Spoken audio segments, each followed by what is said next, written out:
All right, folks, gather round, because this is a story about a single sentence spoken by a congresswoman that ripped open a national raw nerve, exposed a truth millions felt but couldn't articulate, and ignited a firestorm that nobody, especially the most powerful man in the country, saw coming. It started on a Thursday night in early June in a packed auditorium in Tempe, Arizona. The air was thick with energy, the kind you get when people are tired of whispering and ready to confront uncomfortable truths. The topic, immigration, privilege, and who gets treated how in America. On a brightly lit stage sat a panel of lawmakers. And there on the far left, calm amidst the political noise, was Congresswoman Jasmine Crockett, arms folded, eyes steady. You could tell she wasn't there for sound bites or political theater. She was there to speak her mind.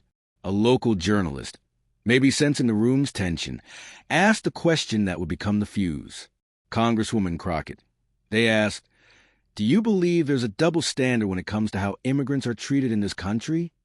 Jasmine Crockett didn't hesitate, didn't flinch. She leaned into the microphone, not with rehearsed smoothness, but with the quiet confidence that only comes from living a truth you can't ignore. And she said it, the sentence, the one that would echo across the country and send ripples through the highest levels of power. If the First Lady and her son had arrived here today under the same circumstances, no fame, no fortune, no connections, they'd be treated like any other undocumented immigrant, locked up or deported. That's the hypocrisy we need to talk about. Now imagine the scene. Stunned silence. A collective intake of breath. The moderator blinked like the lights had just gone out. Someone in the third row actually gasped. The camera operator shifted, suddenly realizing this wasn't just another panel discussion. A Republican senator on the stage visibly bristled, clearing his throat, trying to move things along. But it was too late. The room had fundamentally shifted. Everyone there knew they'd just witnessed a moment, the one that would dominate headlines before the segment even finished airing. Within hours, clips of Crockett's comment were everywhere. They were bouncing across social media, getting stitched into TikToks by creators sharing their own family's immigration stories. Hashtags like #SameRulesForAll started popping up like dandelions after rain. The initial outrage directed at her quote ironically led to the phrase, "Deport Melania," trending, but it was quickly co-opted by people using it to highlight the very double standard Crockett was talking about. A video went viral comparing glossy footage of Melania arriving on a modeling visa with heart-wrenching images of icy raids on Latino families. For millions, the dots Crockett connected were suddenly stark, painful, and undeniable. But while the internet was exploding, something else was happening across the country in the White House. President Trump had been watching the panel from the private dining room, just off the Oval Office. He was slouched, bored, maybe picking at some meatloaf. But when Jasmine Crockett's words hit the screen, he jolted upright. "She just said what?" he roared, pointing a stubby finger at the TV. An aide, visibly nervous, scrambled to pause and rewind. Treated like any other undocumented immigrant, locked up or deported. Trump's face turned a shade of red, usually reserved for cartoon villains. He slammed his fork down. "That's disgusting. That's my wife. That's my son." Moments later, Press Secretary Colby Dent was urgently summoned. "We're going to kill this thing before sunrise," Trump barked. "I want every network, every paper. We make it look like she attacked a child. We go hard."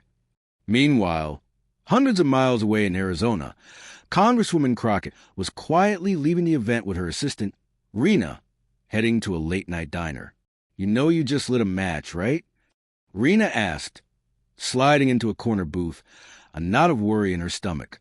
Jasmine stirred her coffee, her gaze distant. "Yeah," she said softly, but it needed to be said. Rena wasn't just worried about angry tweets or cable news rants. She was thinking about real threats. "You might be walking into a storm tomorrow, Jasmine." Crockett just nodded. "Maybe, but we've walked through worse." And she wasn't wrong. The storm hit before dawn.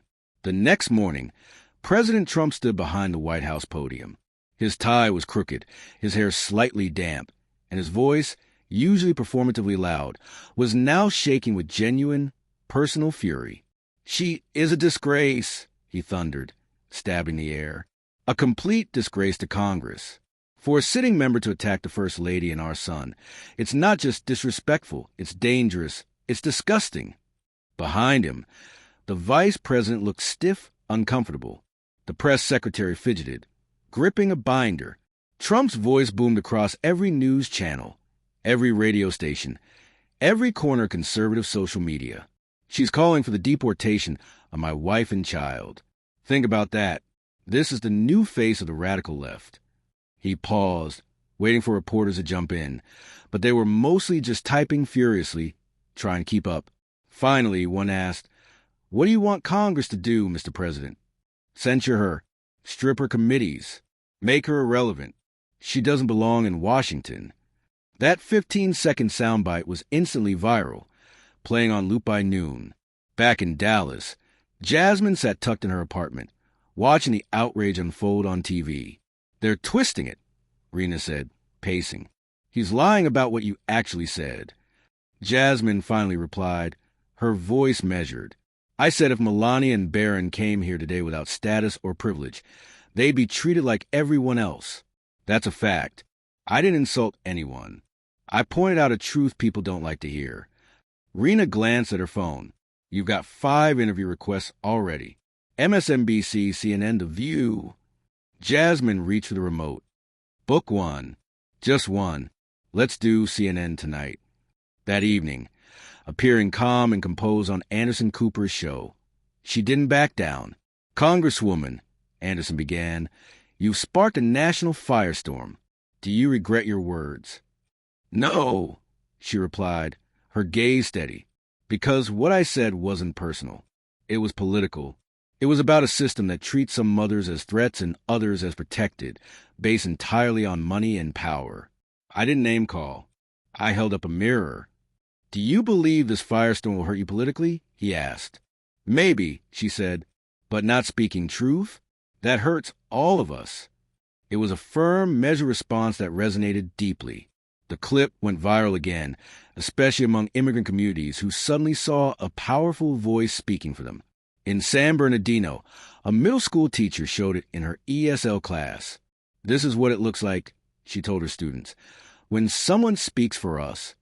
A 13-year-old girl, quiet all year, finally raised her hand. "She's not scared," she whispered. But of course, the backlash was loud. Conservative radio hosts blasted her as unhinged. A Republican congressman, Earl Maddox, began drafting a resolution to formally censure her on the House floor. "If we let this go," he declared, "we're inviting chaos." While the media focused on the political fight over her words, something far more powerful was swelling beneath the surface. The voices of everyday people. It was Saturday morning when the storm truly broke containment. It wasn't just political anymore. It was deeply, profoundly human. Instagram influencers posted side-by-side images. Melania in designer heels stepping off Air Force One, next to a photo of a Guatemalan mother holding her baby behind a chain-link fence. The captions were simple, biting. One crosses borders in Louboutins, the other in desperation. Only one gets protection. That image was shared hundreds of thousands of times in a single day. And then the stories started pouring in, not from politicians, not from pundits, but from the ground. Hundreds, then thousands of them. An Afghan father. "My daughter was almost deported over a clerical error. But if she had a foreign accent and a famous last name, maybe she'd be in a penthouse today." A nurse in Tucson, filming tearfully from her car, Congresswoman Crockett said, "What we've been screaming into the void for years. Now they want to silence her for it." On TikTok, a new challenge began. Users filmed themselves reading Jasmine's quote, then cut to a video or photo of their own family's immigration story. The hashtag Same Rules for All exploded, hitting over 10 million views overnight. Back in Washington, Trump was still raging. At a donor dinner, he scoffed. "She thinks she's brave? She's a fool. Mark my words. By next week, no one will even remember her name." But he was dead wrong. The more he barked, the more he amplified her message, and the more relatable she seemed to people who felt ignored. A 14-year-old boy in Oakland, Elias, whose father had been deported, watched Jasmine's CNN interview with his mother. His mom, who hadn't said much since his father left, watched Jasmine calmly explain that fairness wasn't about punishing people, but about not pretending some people were above the rules. She looked at her son, tears welling. Maybe, she whispered, maybe she really sees us. By Sunday, Jasmine posted a short video. No music, no edits, just her speaking directly to the camera. I know the headlines have been loud, she said. The attacks have been ugly, but I meant what I said. Because for every mother who's cried through a glass partition, for every child who's had to carry paperwork like it's armor, I see you. I stand with you. It was under 2 minutes, racking up millions of views in hours. The political attacks continued. Calls for ethics reviews claimed she violated decorum by mentioning family. But as people rewatched the original clip, the argument crumbled. She hadn't insulted anyone. She hadn't called for deportation. She had simply made a parallel, uncomfortable perhaps, but undeniably true. More and more people started saying out loud, if Melania and Barron were poor, nameless, and brown, would we even be having this conversation? The political storm was intensifying, but the true energy was coming from the ground. And soon, the personal stories would take center stage, and Congresswoman Crockett would no longer be the only voice in the room. Monday morning in Washington felt heavy. The censure motion was filed, signed by 47 Republican members. She crossed a sacred line. Earl Maddox declared to reporters, "You don't bring family into the crossfire." But in her office, Jasmine sat with Rena, reviewing constituent emails. Among the vicious threats, many ending with chilling phrases like, "You'll burn for this," were handwritten letters from across the country, from immigrants, from teachers, even from a retired Border Patrol agent who wrote, "You said what I wanted to say for 20 years, but couldn't. Keep going. You've got more people behind you than you think." Amidst the chaos, Jasmine accepted an invitation to speak on the Capitol steps. Thousands showed up, many holding signs that read, "My mother could have been deported too." When she stepped up, no podium, no teleprompter, just her and the microphone. She spoke not just to Washington, but to those thousands gathered. "I didn't say what I said to provoke a fight," she began. "I said it because it's the truth, and truth has always made powerful people uncomfortable. You can argue with my delivery. You can argue with my tone. But you can't argue with the fact that a brown mother crossing the border without status gets cuffs, while a white model gets citizenship and a platform. That's not justice.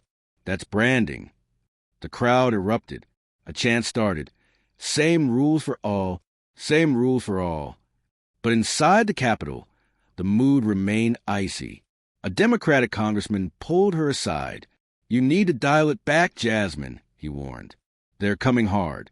They want to bury you." She met his gaze and simply asked, "Why does the truth scare them so much?" He didn't answer. Back in the White House, even Melania Trump, according to a leaked internal memo, had quietly asked her team to stop mentioning her name. Crockett's comment, the memo revealed, had hit a sore spot, and Melania wanted to avoid further scrutiny of her own immigration history. "She wants us to go away," the memo said. But Trump wouldn't let it. He kept attacking Crockett at rallies, demanding her resignation. Yet, even among his supporters, some started to question, was she really attacking them, or just pointing out something we all know is true? Journalists began shifting their framing. One wrote a viral column titled, "She said the quiet part out loud. That's not a crime." It ended with a line that stung. "If your immigration story can't be criticized, maybe it's not as earned as you claim." But the moment that truly cemented the shift came not from politics, but from the quiet, often ignored places where the human cost of immigration policy is lived every day. On Wednesday, Jasmine Crockett traveled to a small community center in New Mexico, far from the cameras. She met privately with 3 immigrant families. No press, just them, a social worker, and the heavy, charged air stories held silent for too long. Isela, a mother in her 40s, slid a worn photo across the table. Her 2 U.S. citizen sons. Their father, deported last year over expired paperwork, no criminal record. "I haven't told them yet," she whispered, voice cracking. They still think he's away on work. She looked at Jasmine, tears welling. If I had Melania's face, would he still be here?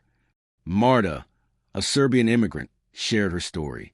She'd overstayed her visa but was able to adjust her status thanks to an attorney who took her case because of her modeling portfolio. I got lucky, Marta said, her voice heavy with shame. But it's not just luck, is it? I had the right look, the right accent. I don't feel proud. I feel ashamed. The last family, a father and daughter from Ghana, didn't speak. The little girl, maybe 8, sat sketching on a napkin. Her mother had been denied asylum months ago and hadn't been heard from since. Jasmine gently took the napkin. It was a drawing of a house with one window and a line of stick figures outside. Are these people waiting to get in? Jasmine asked the social worker. He nodded. Every one of them. Leaving the center, Jasmine was quiet, but something inside her had solidified. Back in the car, Rena asked, "You want to share those stories?" Jasmine exhaled. "Yes," she said, but not with a quote, not with a speech. Let them speak for themselves. That night, a thread appeared on Jasmine's official account. No hashtags, no political calls. Just images and stark, brief captions. Isella, 2 kids, U.S. citizens. Husband deported, paperwork delay. No lawyer. Marta, visa overstay, early 2000s.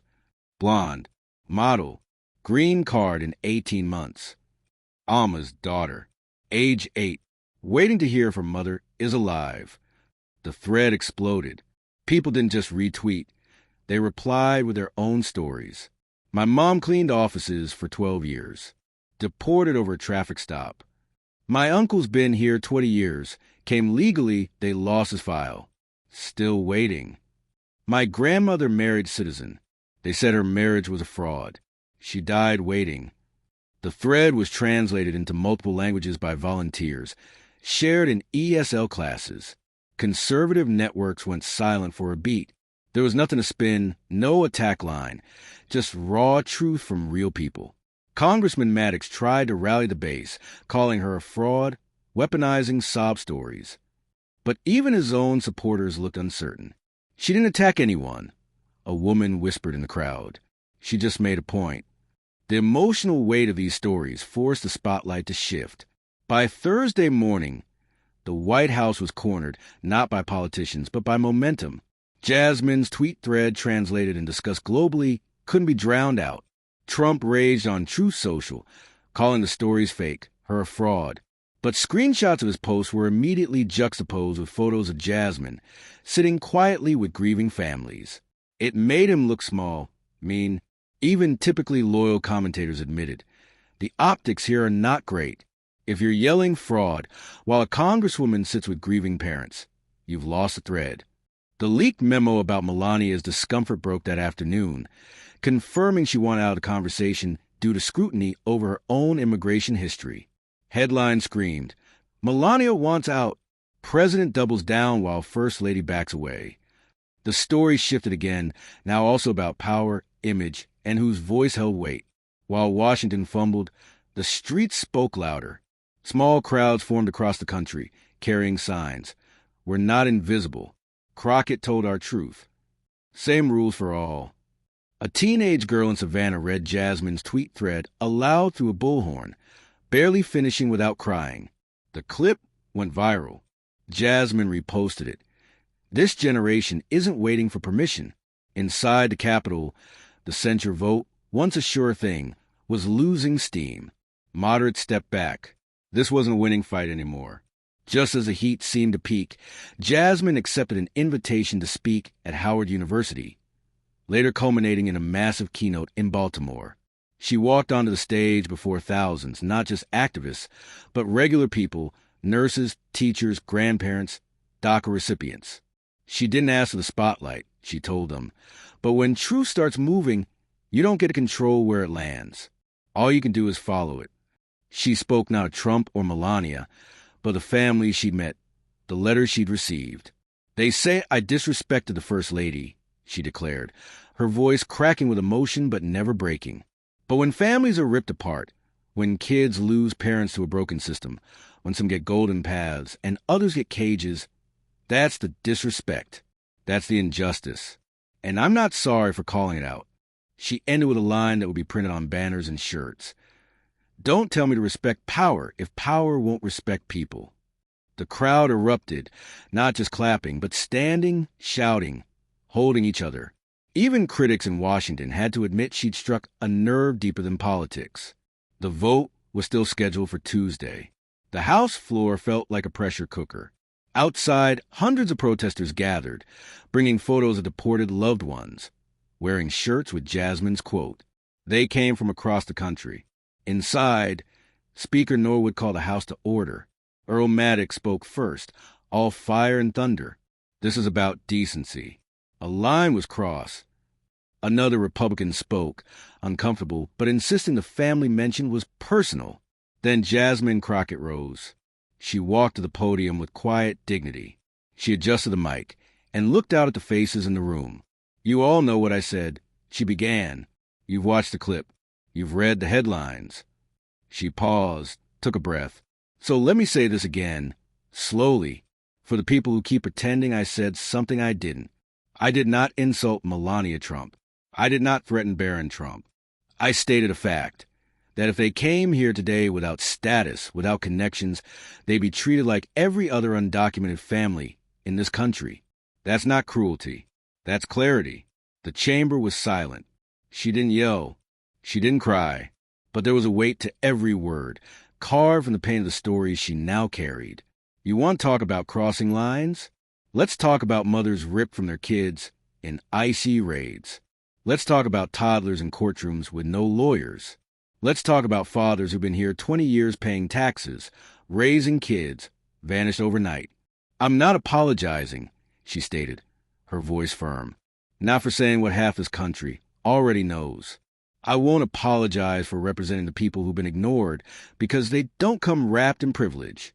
And if this body wants to punish me for that, then fine. Do it. But don't pretend it's about decency. It's about discomfort. And that's on you. The gallery erupted in applause. The vote came. 215 for censure, 212 against, 6 present. The censure technically passed. But no one celebrated. Because when the results were read, Jasmine Crockett stood up, not shamed, not wounded, and walked straight out of the chamber, into the cheers of staffers and supporters waiting outside. Reporters swarmed. She paused, looked at the cameras, and said, You can't shame someone who's standing on the truth. The clip aired instantly. That night, she didn't look like a woman punished. She looked like someone who had stood tall, unflinching, in the face of a system trying to bring her down. The morning after, her phone was jammed with messages.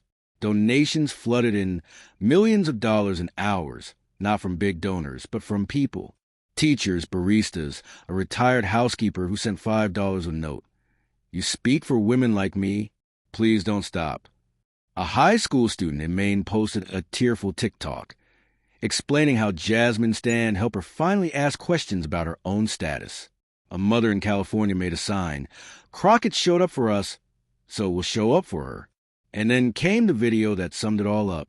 A teenager in El Paso, Elias Sandoval, standing in front of a mural honoring families separated at the border. My mom was deported when I was 9, he said quietly. They called her illegal, like she was something dirty. Jasmine Crockett didn't say anything cruel. She said what people like us whisper at dinner tables when no one's watching. That our stories don't count unless we come with the right passport. That if you're rich and foreign, it's glamorous. But if you're poor and foreign, it's a crime. He held up a faded photo of his mother.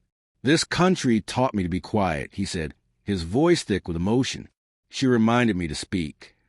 The video hit 10 million views in a day. Jasmine watched it alone in her office.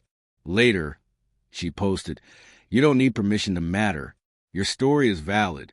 Your truth is power. And if they come for me again, I hope it's because I made someone feel seen. The post went viral, piercing through cynicism. People believed her because she wasn't selling anything. She was just standing. Even skeptical pundits started to admit maybe she wasn't attacking the First Lady.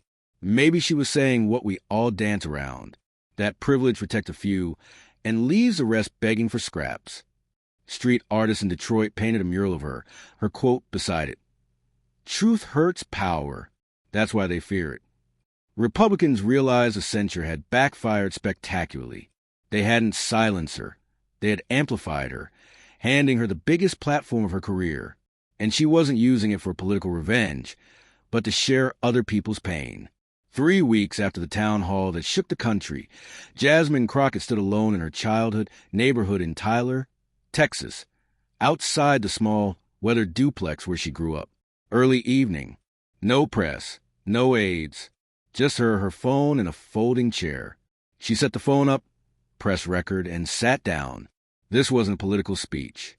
This was just Jasmine. I've been thinking a lot about silence, she began, her voice low, reflective. Where it lives, how it protects the wrong people and buries the right ones. In this neighborhood, we grew up with a lot of silence. We didn't talk about fear, about immigration, about who got stopped and who didn't. We just tried to stay small. She looked over her shoulder at the house. When I made that comment 3 weeks ago, I didn't do it for a headline. I did it because I know what it means to watch people get punished just for existing. And I know what it looks like when the same laws bend for someone else. She leaned forward. They call me disgraceful. Said I crossed the line. Said I brought family into it. But no one seems to care when immigrant families get brought into cages, into courtrooms, into deportation vans. Her comment section exploded with support. In classrooms, community centers, courtrooms, people watched. She sounds like she's talking to us, a student whispered. They try to shut me up, Jasmine continued. Vote me down. Paint me as angry, reckless, dangerous. But they forgot something. I didn't get here by playing nice. I got here by telling the truth. Loud, soft, messy, clean. However it comes out, it's mine, and I stand by it. Her voice cracked. Just once at the end. I know this moment will pass. The hashtags, the headlines, the applause, it always does.